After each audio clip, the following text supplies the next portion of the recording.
Shalom, WJC family. It is time for our weekly Torah Talk.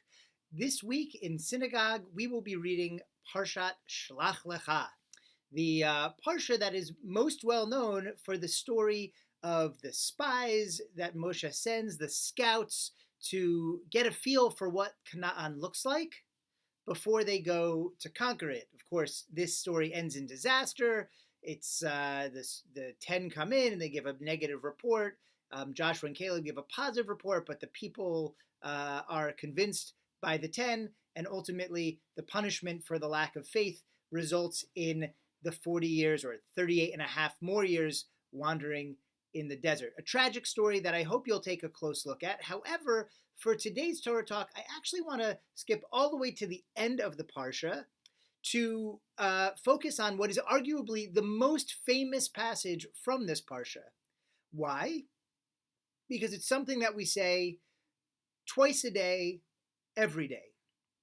And that is the Vayomer paragraph at the end of the Shema. So the Shema, as we read it in the Siddur, is made up of three different passages from the Torah.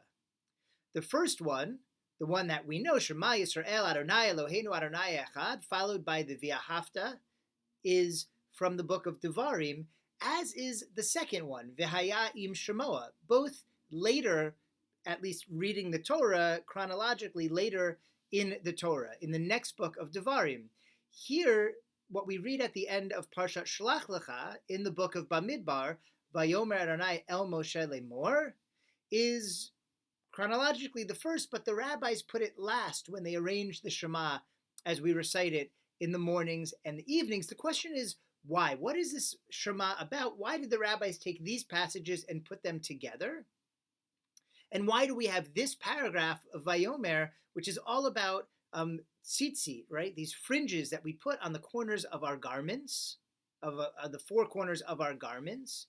Why would that be here right after this episode with the spies and a few other not such nice things, just as we're about to march off into the desert for the 38 and a half years, punishment for the episode with the spies? This generation now knows they're going to die out in the desert. Only their children will be able to go in. And then God gives us this Vayomer paragraph.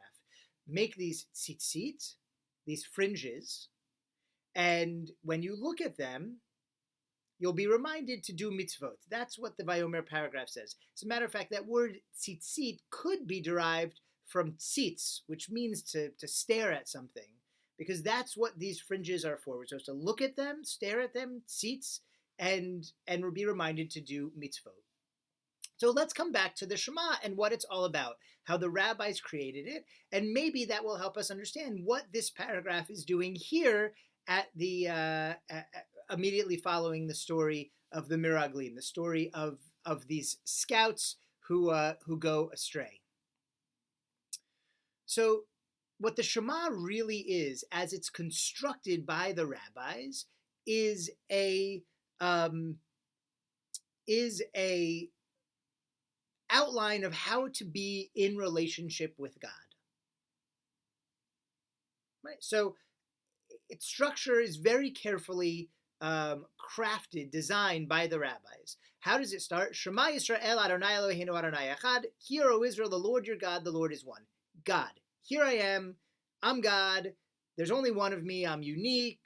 How are you going to relate to me if I'm so unique? That's a real question. Let's talk about it. The next thing, very next thing we have is V'ahavta et Adonai Elohecha. You shall love the Lord your God with all your heart, with all your soul, with all your might. And by the way the rabbis arrange the prayers, so right before that, we read Ahava Rabbah, with a great love God has loved us, with tremendous pity God has taken pity on us. So between the Ahava Rabbah and the V'ahavta, God loves us, we love God. What is this relationship with God based on, according to the Shema? It's based on love.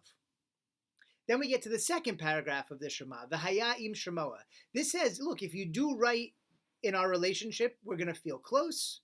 And if you do wrong in our relationship, if you break the rules of our relationship, we're going to feel distant.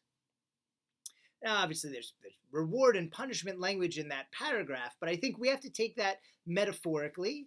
I choose to take that metaphorically. Basically, what it's saying is there are rules to this relationship. And of course there are, right? If you want to be in a relationship with anyone, anything, there are rules, right? So whether it's your siblings, whether it's your parents, whether it's your spouse, whether it's your friends, every relationship has rules. Sometimes those rules are stated very specifically, right? If you're in a marriage, the rule is you will have fidelity in your marriage, right? Usually, as we define marriage, it's going to be monogamous, right? Just you and your spouse. That's the rule, and we know that going in. But there are other rules, right, in the marriage that go unstated.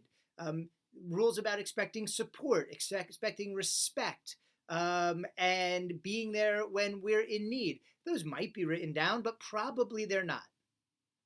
So how do we know the rules of a relationship when they're not written down? Let's say a friendship. Well, we know when we've broken them, right? We know when someone reacts, feeling betrayed, feeling lost, feeling abandoned. Or if we feel that way, then a rule has been broken. A rule that we expected to be part of the relationship that wasn't there. So too, just like our human relationships, being in a relationship with God has rules. Right? God has expectations of us, and we, by the way, are allowed to have expectations of God. And by the way, just like every other relationship, those expectations are not always met. Right? So as human beings, we fail each other. That's why apologies exist. That's why forgiveness exists. So too with God, we are going to err. That's why we have tshuva. And sometimes we're going to be disappointed with the world that God gave us, because we go through traumatic times, and we hope that God's there to support us in those times. But, sometimes we feel betrayed. That is all part of being in a relationship. We hope when we go through those difficult times, whether it's with people or with God, that ultimately the relationship heals and we mend and maybe even have deeper relationships after that. So up until here, that's all, right, what the rabbis took from Devarim. There's God. God is one. God is unique. Our relationship with God is based on love. Our relationship has rules. And breaking those rules has consequences of feeling close or distant from God, just like all of our other relationships. And then they tack on the Vayomer paragraph that we find in our Parsha, right? What does it say? It says, have these fringes, the tzitzit, on the corners of your garment, and when you look at them, you will remember the mitzvot. Right? Our rules are written down. What God expects from us in the world, we have written down in the Torah. It's mitzvot. It's living a life dedicated to the values, to the ideas, and to the behaviors that God gives us to be on the right path, to fulfill our destinies. The purpose that God has for us in this world is based on those mitzvot. Right? So we have be in a loving relationship with God. That relationship has parameters. And by the way, you don't have to guess. Those parameters are mitzvot. And when you look at the tzitzit, when you look at the fringes, you will be reminded that you can relate to God through these mitzvot. Now, bring that back. So that's the whole structure of the Shema, right? That we say twice a day. What's the Shema all about? You have the opportunity to be in relationship with God. In fact, you're in relationship with God whether you like it or not. And that relationship is based on parameters, and those parameters are the mitzvot. And when you do them, when you dedicate your life to them, you will feel that presence of God in your life. I know, I've experienced it myself. Now, why is this here right after the story of the spies? Well, so too, how alienated from God must this generation feel after their great betrayal of God, their lack of faith to go, and God took them out of Egypt, parted the Red Sea, gave them the Torah. They witnessed God, God's presence on the mountain. They heard God's voice, whatever exactly that means. And then they go off to Canaan. As soon as they get to the border, they lose their nerve. What are we doing here? We're going to be crushed by these giants who live there. God can't help us. God can't help you. God just, took you out with a year's worth of miraculous plagues, took you across the Red Sea in a miraculous parting of a sea, gives you manna every day to eat, right? Gave you the Torah, revealed God's self in a fiery volcano on Mount Sinai. God can't help you. That lack of faith, that sudden turning away from the relationship by the people must have left an enormous gulf in their relationship with God. And so the Vayomer paragraph is a gift. You can still be in relationship with me, no matter how far you've strayed, no matter how alienated we feel from one another, says God. Just do some mitzvot. Look at these tzitzit and remember that we have a relationship based on mitzvot. And no matter how far you stray, when you come back to the way I've set for you, when you come back to do mitzvot, when you spend your time putting holiness and goodness into the world, we can be in a close relationship again. God is saying, I am always here. I am always reaching out. You just need to reach back.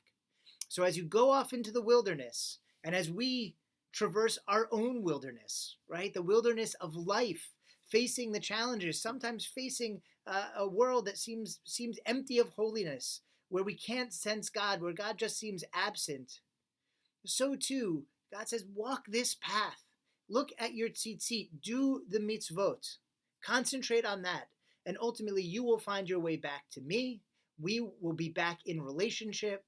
You will feel my presence in your life, in the wilderness, in the promised land, when times are good, when times are bad, when suffering tragedies, when suffering great successes, all of it. Follow the path of the mitzvot, follow the path of Torah, and we can share it together, says God to us in the Vayomer paragraph. Every time we read the Shema, that is what we are seeking, that loving relationship with God, that closeness with God. It's so beautiful and yet sometimes feels so hard to access. And that's why we're here in the synagogue doing what we do, saying the Shema twice a day, reminding ourselves we can have that holiness in our lives. We can have that relationship with God even during the difficult times. And if you want it, if you're seeking it, if you would like guidance on how to get there, look us up, talk to your clergy. We are here when you're feeling alienated from God. These are hard times. It's been isolating times. There's been a pandemic. There's all kinds of trouble in the world for Jews, for others. It can be hard to find God amidst all of that. If you're looking for guidance, if you're looking for a path of mitzvot to have that sense of holiness in your world, again, we are here. Our faith is here. The synagogue is here to help you to achieve that.